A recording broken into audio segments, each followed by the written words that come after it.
Hello friends, good morning everyone. आप सभी का स्वागत है विशेष फिजिक्स की ऑनलाइन क्लास में। तो हम super conductivity unit number 4 start कर चुके थे। उसके बाद हमने कुछ कॉमनली ऑनर्स ने जो ग्राफ बताया था उसके बारे में पढ़ लिया था, अतिचालक किसे कहते हैं वो बता दिया था।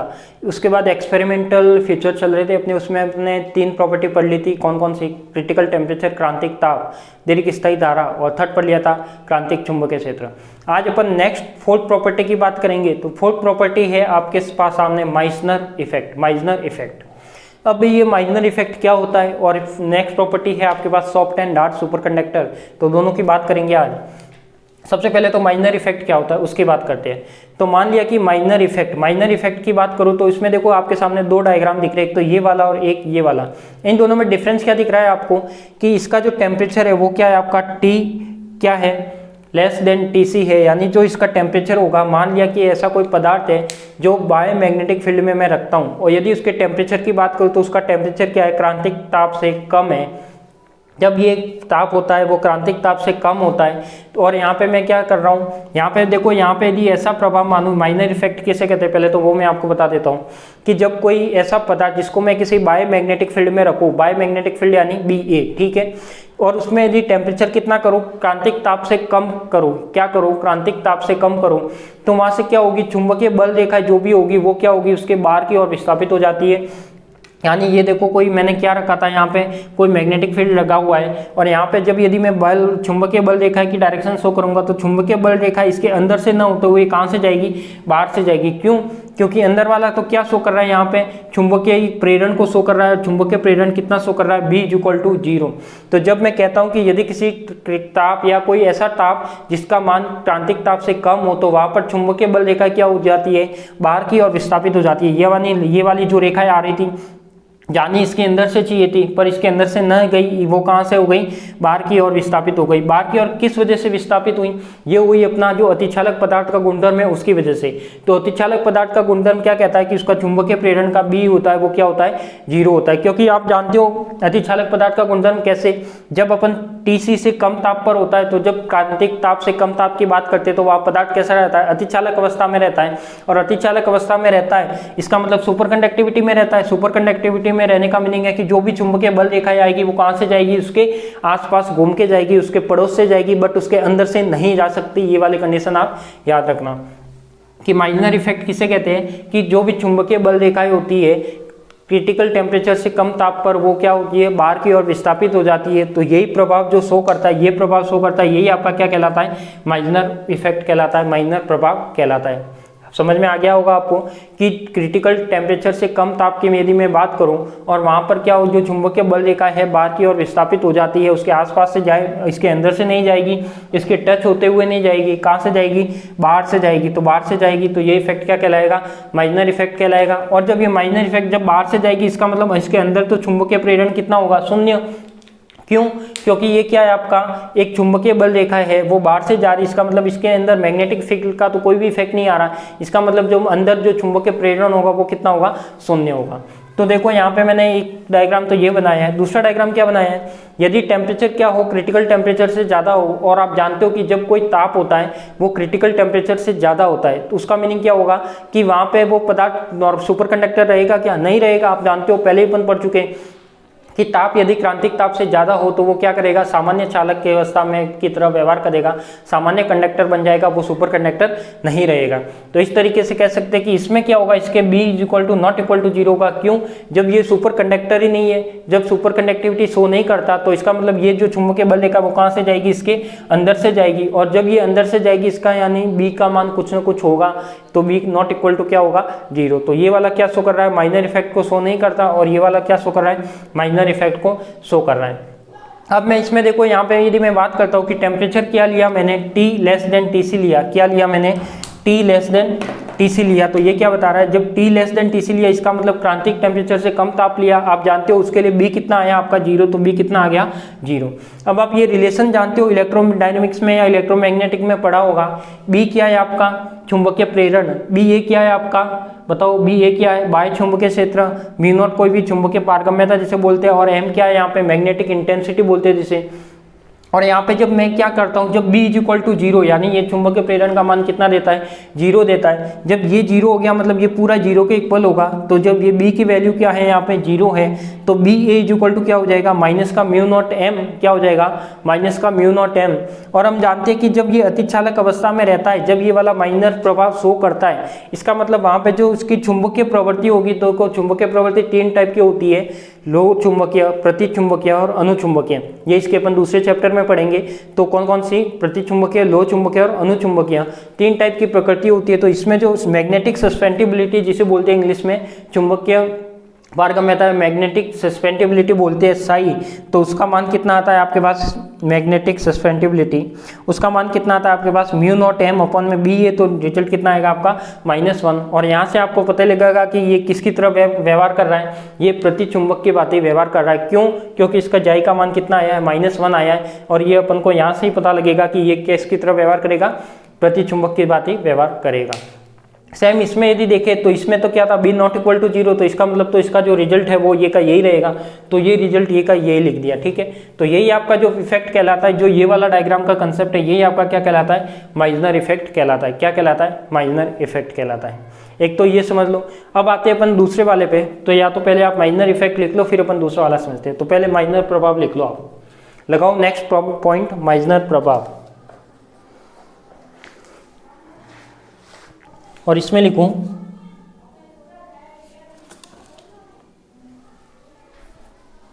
ये स्पेलिंग थोड़ी सही कर देना, MEIA। इसमें लिखो माइजनर प्रभाव में कि माइजनर ने प्रयोग द्वारा यह पाया कि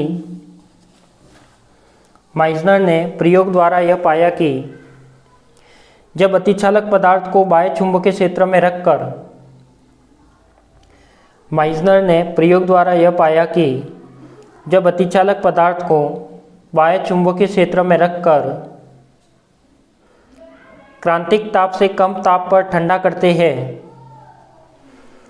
माइजनर ने प्रयोग द्वारा यह पाया कि जब अतिचालक पदार्थ को बाह्य चुंबकीय क्षेत्र में रखकर क्रांतिक ताप से कम ताप पर ठंडा करते हैं। माइजनर ने प्रयोग द्वारा यह पाया कि जब अतिचालक पदार्थ को बाह्य चुंबकीय क्षेत्र में रखकर क्रांतिक ताप से कम ताप पर ठंडा करते हैं। ब्रैकेट में लिख लेना T less than TC, T less than TC ये लिखा हुआ, ये ब्रैकेट में लिख लेना। तो चुंबकीय बल रेखाएं बाहर की ओर विस्थापित होती है। तो चुंबकीय बल रेखाएं बाहर की ओर विस्थापित होती है। तो चुंबकीय बल रेखाएं बाहर की ओर विस्थापित होती है और इस प्रभाव को माइजनर प्रभाव कहते हैं। और इस प्रभाव को माइजनर प्रभाव कहते हैं। और इस प्रभाव को माइजनर प्रभाव कहते हैं। इस प्रभाव से व्यक्त होता है, प्रदर्शित होता है कि, इस प्रभाव से प्रदर्शित होता है कि बाह्य चुंबकीय क्षेत्र की उपस्थिति में, इस प्रभाव से प्रदर्शित होता है कि बाह्य चुंबकीय क्षेत्र की उपस्थिति में T लेस देन TC पर, T लेस देन TC पर पदार्थ का अतिचालक गुण धर्म लिख लेना। T लेस देन TC ताप पर पदार्थ का अतिचालक गुणधर्म पदार्थ के अंदर चुंबकीय प्रेरण B का मान 0 कर देता है। चुंबकीय प्रेरण B का मान 0 कर देता है। अतः इस अवस्था में अतिचालक पदार्थ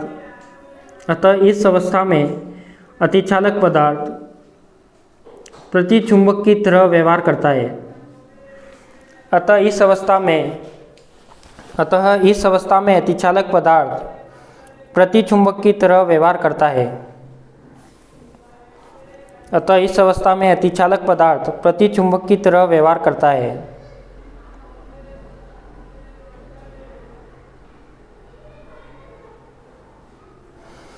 तो अब यहाँ पे जो मैंने ये ब्लू मार्कर से लिखा है, ये जो calculation B T less than T C हो, बी क्या होता है 0, यहाँ से जानते हो आप, जब बी की वैल्यू 0 हो जाती है, B A plus mu M क्या होगा 0, जब B A is equal to mu M इधर जाएगा तो क्या हो जाएगा माइनस में, जब अपन को निकालेंगे क्या मैग्नेटिक सस्पेंडेबिलिटी दोनों का अनुपात निकालेंगे तो इसकी वैल्यू क्या आएगी 1, और यहाँ से क्या पता लगेगा कि ये जो पदार्थ है वो किस तरह बिहेव करेगा, प्रतिचुंबक की भांति व्यवहार करेगा, यानी माइनर इफेक्ट शो करने वाला पदार्थ कैसा होता है, प्रतिचुंबक होता है, ये आप कह सकते हो। ठीक है, तो ये वाला जो ब्लू वाली कैलकुलेशन है वो लिख लो।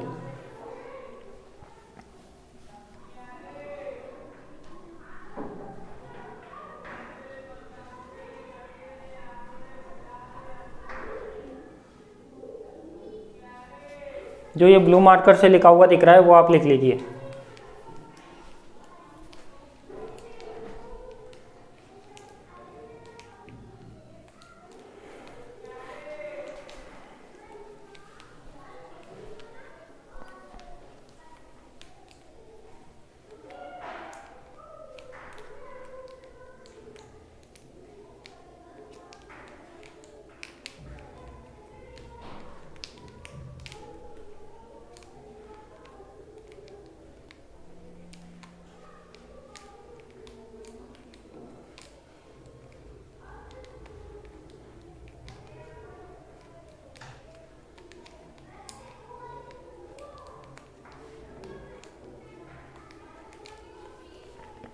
फिर लिखिए, लिख दिया।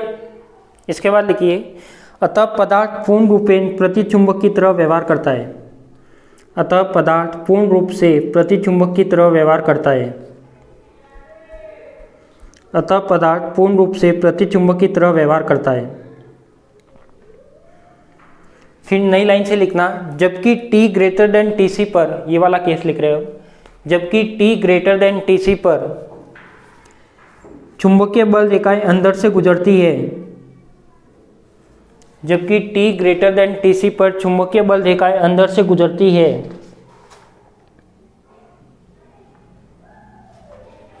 अंदर से गुजरती है, तो चुंबकीय प्रेरण का मान शून्य नहीं होता। तो चुंबकीय प्रेरण का मान शून्य नहीं होता।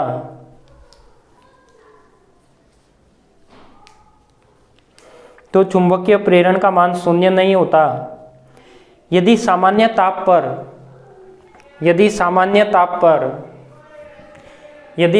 ताप पर लिख लेना ब्रैकेट में T greater than TC, bracket में लिख लेना T ग्रेटर देन TC,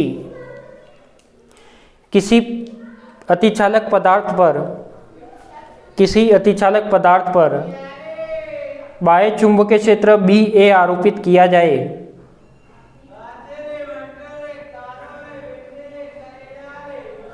किसी अतिचालक पदार्थ पर बाह्य चुंबकीय क्षेत्र BA आरोपित किया जाए,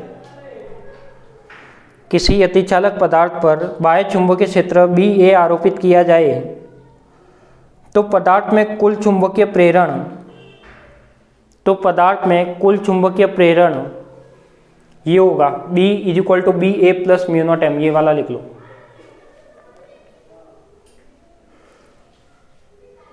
B is equal to BA plus mu naught M, जहाँ पर M पदार्थ की प्रेरित चुंबकन तीव्रता है, जहाँ पर M पदार्थ की प्रेरित चुंबकन तीव्रता है। तो ये आपका क्या हो गया, माइसनर इफेक्ट हो गया। और ये दोनों डायग्राम बना दो आप, ये वाला और ये वाला। फिर अपन नेक्स्ट प्रॉपर्टी पे बढ़ते हैं।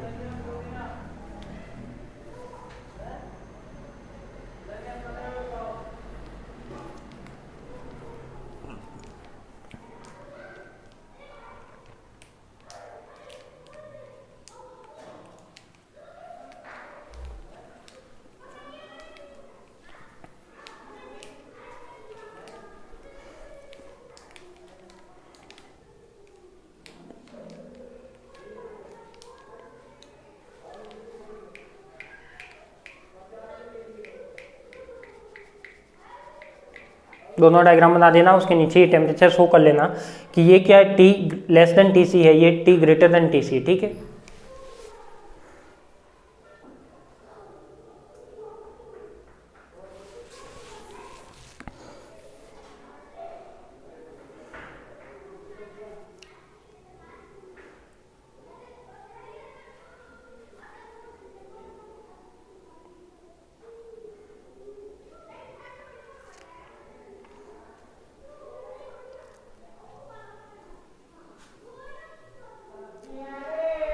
नेक्स्ट लिखो, फिर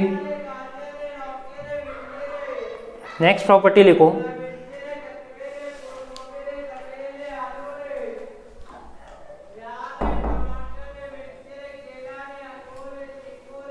नेक्स्ट प्रॉपर्टी लिखो, प्रारूप फर्स्ट तथा प्रारूप सेकंड अतिचालक। 5वें नंबर की प्रॉपर्टी है, एक्सपेरिमेंट फ्यूचर की बात कर रहे हैं, प्रारूप फर्स्ट तथा प्रारूप सेकंड अतिचालक, यानी soft super conductor and hard super conductor, उसकी बात कर रहे हैं। इसको आप हिंदी में लिख सकते हो मृदु अतिचालक व कठोर अतिचालक, ऐसे भी लिख सकते हो। प्रारूप फर्स्ट तथा प्रारूप सेकंड सुपर कंडक्टर, या फिर आप नाम लिख सकते हो soft and hard conductor super conductor, sorry, soft and hard या मृदु तथा कठोर अतिचालक पदार्थ। अब देखो इसमें समझते हैं कि ये जो फर्स्ट वाला है वो कौन सा है, सेकंड वाला है वो कौन सा है, तो दोनों की अपन अलग अलग बात करते हैं। देखो डायग्राम के बेस पे ही आपको डेली डायग्राम याद है तो आप थ्योरी आराम से बना के लिख सकते हो। तो देखो सबसे पहले बात करता हूँ मैं किसकी, प्रारूप नंबर फर्स्ट की, कौन से की, सॉफ्ट वाले की। सॉफ्ट वाला क्या कहता है कि यदि आपके पास, यदि मैं ग्राफ बनाऊं किसमें, बी, और यहाँ पे क्या, ये मैग्नेटिक सस्पेंडिबिलिटी, यानी जो ये अपने पास क्या, सॉरी, ये चुंबकीय पारगमन तीव्रता होती है, जो मैग्नेटिक इंटेंसिटी होती है, म्यू टाइम के बीच में यदि मैं ग्राफ बनाऊं तो इसमें देखो मैंने यहाँ पे एक पॉइंट लगा रखा है, कौन सा, BC। BC का मीनिंग क्या होता है आपका, क्रांतिक चुंबकीय क्षेत्र। क्या होता है आपके पास, क्रांतिक चुंबकीय क्षेत्र। जब मैं इस वाले की बात करता हूं तो इसके नीचे की बात करूंगा, यदि आपके पास जो मैग्नेटिक फील्ड है वो क्रिटिकल मैग्नेटिक फील्ड से क्या है, कम है, इसका मतलब आप पहले से ही जानते हो कि वो पदार्थ कैसा रहेगा, अतिचालक रहेगा। तो यहाँ पे जब मैग्नेटिक फील्ड है वो क्रिटिकल मैग्नेटिक फील्ड से क्या है, कम है, तो वहाँ पदार्थ कैसा रहना चाहिए आपका, अतिचालक अवस्था में रहना चाहिए। क्या रहना चाहिए, अतिचालक अवस्था में रहना चाहिए। जैसे ही मैं मैग्नेटिक फील्ड है वो इससे BC से क्या कर दो, ज्यादा कर दो, क्या कर दो, BC से ज्यादा कर दो, तो ये क्या बन जाएगा अपना सामान्य चालक अवस्था, यानी सामान्य कंडक्टर, नॉर्मल कंडक्टर के रूप में बन जाएगा। तो यहाँ से क्या पता लग रहा है आपको कि जब मैं क्रिटिकल मैग्नेटिक फील्ड की वैल्यू या मैग्नेटिक फील्ड की value less than critical magnetic field लेता हूँ, यानी क्रांतिक चुंबकीय क्षेत्र से कम लेता हूँ, तब तो वो क्या करेगा, अतिचालक अवस्था में बना रहेगा। जब मैं B की वैल्यू BC से ज़्यादा कर लेता हूँ तो वो क्या करेगा, सामान्य चालक अवस्था में आ जाएगा। तो इस तरीके से आपका ये जो कहलाएगा, ये जो प्रोसेस कहलाएगा, ऐसी अवस्था शो करने वाला जो पदार्थ कहलाएगा वो क्या कहलाएगा, सॉफ्ट सुपर कंडक्टर कहलाएगा। क्या कहलाएगा, सॉफ्ट सुपर कंडक्टर या प्रारूप फर्स्ट। तो इसे क्या बोल सकते हैं अपन, प्रारूप फर्स्ट। ठीक है। अब सेकंड वाला देखो, सेकंड वाला क्या कहता है, प्रारूप नंबर सेकंड।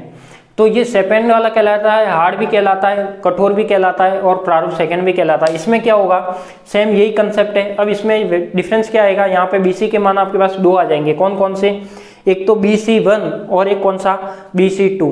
अब देखो यदि आप BC तो जानते हो है, तो क्या दोनों क्रिटिकल टेम्परेचर को शो कर रहा है। यहाँ पे ये निम्न क्रिटिकल टेम्परेचर, ये उच्च क्रिटिकल टेम्परेचर। यदि आपको इनको नाम देना है तो ये क्या होगा, निम्न क्रिटिकल टेम्परेचर, ये क्या होगा, यानी निम्न क्रांतिक चुंबकीय क्षेत्र और उच्च क्रांतिक चुंबकीय क्षेत्र, यानी 2 पॉइंट बता रहा है यहाँ पे। जब मैं इसके नीचे की बात करूंगा, यदि मैग्नेटिक फील्ड क्या करूँ, BC1 से नीचे करूँ, तब तो वो क्या कहलाएगा, अतिचालक अवस्था में कहलाएगा। क्या कहलाएगा, अतिचालक अवस्था में कहलाएगा।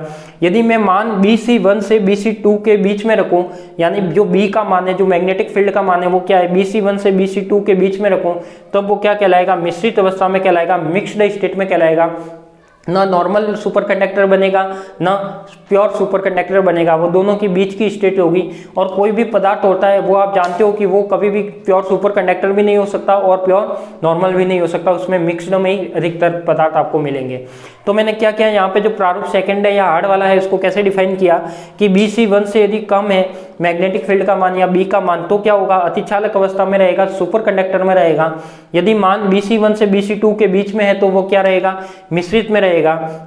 और यदि B का मान क्या है, BC2 से ज्यादा है, तो वो क्या रहेगा, सामान्य चालक अवस्था में रहेगा। तो यही आपका कंसेप्ट है। तो सॉफ्ट वाले में तो क्या है, B का मान यदि BC से कम है तो सुपर कंडक्टर, BC से ज्यादा है तो नॉर्मल कंडक्टर। प्रारूप सेकंड या हार्ड वाले में क्या है, यदि मान BC1 से B का मान कम है तो सुपर कंडक्टर, BC1 से BC2 के बीच है तो मिश्रित, और जो BC2 से ज्यादा है तो नॉर्मल। तो इस तरीके से आपका क्या कहलाएगा, ये प्रारूप फर्स्ट तथा प्रारूप सेकंड अतिचालक कहलाएगा। तो एक एक करके अपन लिखते हैं। तो फर्स्ट लिखिए, पॉइंट लगाओ पहले तो प्रारूप फर्स्ट तथा प्रारूप सेकंड अतिचालक, और उसमें वापस फर्स्ट पॉइंट लगाओ प्रारूप फर्स्ट, वापस फर्स्ट पॉइंट लगाना इसमें प्रारूप फर्स्ट।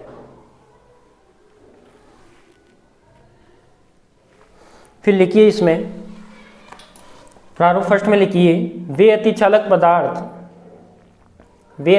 पदार्थ जो माइनर प्रभाव को दर्शाते हैं, वे अतिचालक पदार्थ जो माइनर प्रभाव को दर्शाते हैं। अब ये लाइन मैंने पहले ही बताई थी कि अतिचालक पदार्थ होगा तो वो माइनर इफेक्ट को तो शो करेगा। अपन ने पहले ही पढ़ा इसमें कि जो अतिचालक यहाँ पे क्या है, अतिचालक पदार्थ है। क्यों? क्योंकि टेम्परेचर क्या है, TC से कम है, तो वो अतिचालक को क्या करेगा, जो अतिचालक पदार्थ है वो माइनर इफेक्ट शो करेगा।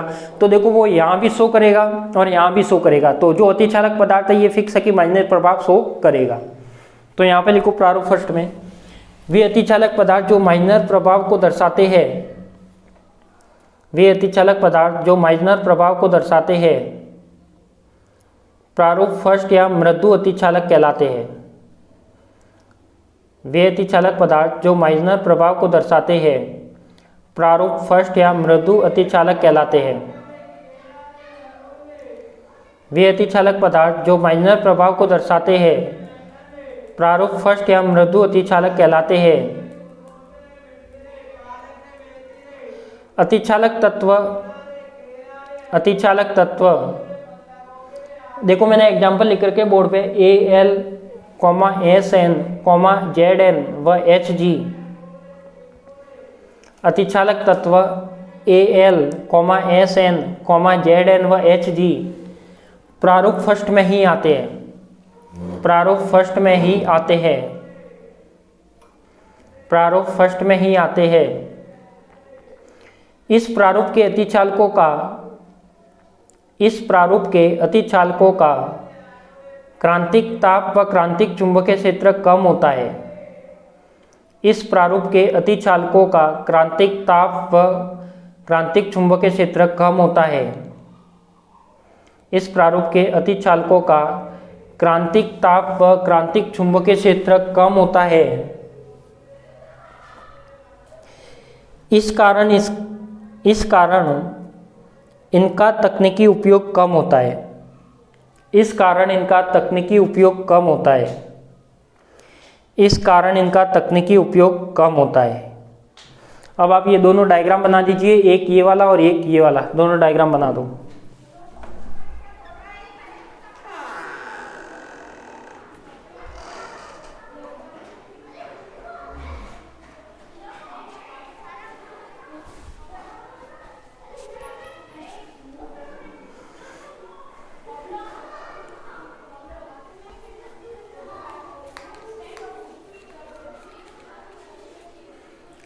दोनों डायग्राम बना दो, एक साइड एक ये बना देना, फिर उसके पास में ये वाला बना देना।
बना दिया होगा। नेक्स्ट लिखिए फिर प्रारूप सेकंड, ग्राफ बना दिया तो लिखिए नेक्स्ट प्रारूप सेकंड दूसरा पॉइंट लगाकर। प्रारूप सेकंड में लिखिए, इसे हम उपरोक्त चित्रानुसार समझ सकते हैं। इसे हम उपरोक्त चित्रानुसार समझ सकते हैं। क्रांतिक चुंबकीय क्षेत्र BC1 से, BC1 लिखा हुआ है डायग्राम में, क्रांतिक चुंबकीय क्षेत्र BC1 से कम बाह्य चुंबकीय क्षेत्र आरोपित करने पर, क्रांतिक चुंबकीय क्षेत्र BC1 से,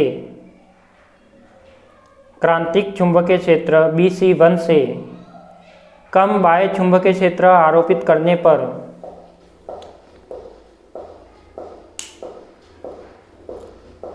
क्रांतिक चुंबकीय क्षेत्र BC1 से कम बाह्य चुंबकीय क्षेत्र आरोपित करने पर अतिचालक पदार्थ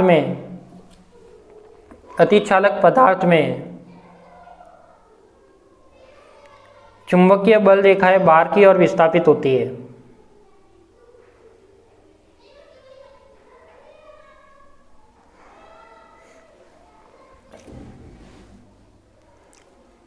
क्रांतिक चुंबकीय क्षेत्र BC1 से कम बाह्य चुंबकीय क्षेत्र आरोपित करने पर अतिचालक पदार्थ में चुंबकीय बल रेखाएं बाहर की ओर विस्थापित होती है, जिससे ये प्रतिचुंबक की भांति व्यवहार करते हैं।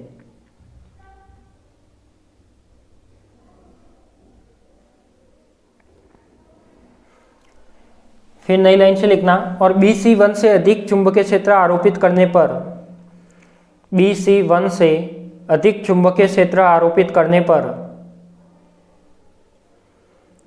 BC1 से अधिक चुंबकीय क्षेत्र आरोपित करने पर चुंबकीय बल रेखाएं अतिचालक पदार्थ के अंदर BC1 से अधिक चुंबकीय क्षेत्र आरोपित करने पर चुंबकीय बल रेखाएं अतिचालक पदार्थ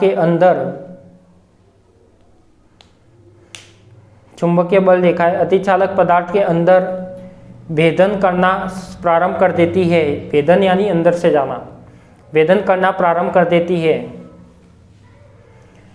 अतः फलस्वरूप चुंबकीय तीव्रता कम हो जाती है। अतः चुंबकीय क्षेत्र के मान BC2 पर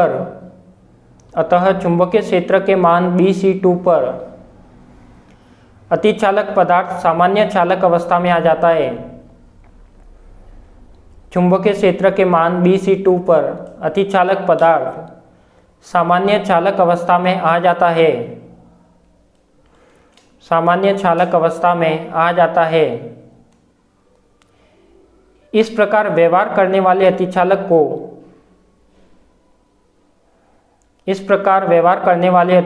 को कठोर अतिचालक भी कहते हैं।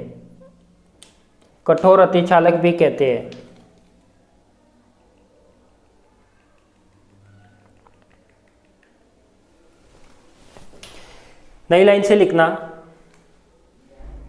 लिखना कि जब चुंबकीय क्षेत्र का मान BC1 से कम हो, तो वह अतिचालक अवस्था में रहेगा। जब चुंबकीय क्षेत्र का मान BC1 से कम हो, तो वह अतिचालक अवस्था में रहेगा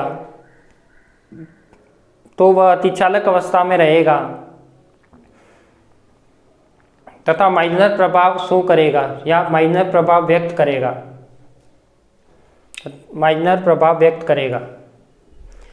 तथा जब चुंबकीय क्षेत्र का मान BC1 से BC2 के बीच में हो, जब चुंबकीय क्षेत्र का मान BC1 से BC2 के बीच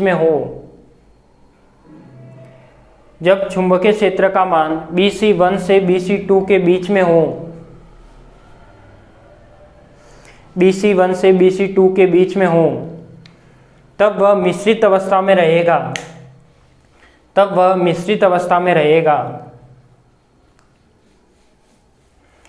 अर्थात आंशिक माइनर प्रभाव व्यक्त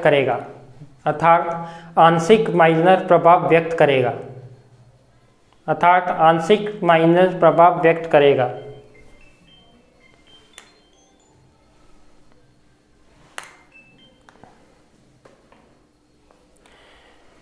फिर लिखो कि जब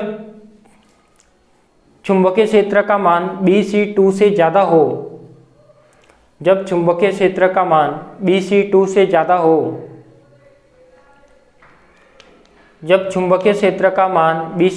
ज़्यादा हो, तो वह सामान्य चालक अवस्था तो वह सामान्य चालक अवस्था में रहेगा। तो वह सामान्य चालक अवस्था में रहेगा।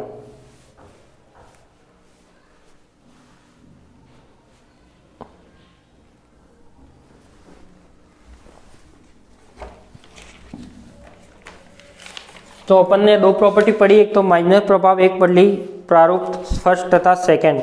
इनको सॉफ्ट तथा हार्ड सुपर कंडक्टर भी कहते हैं।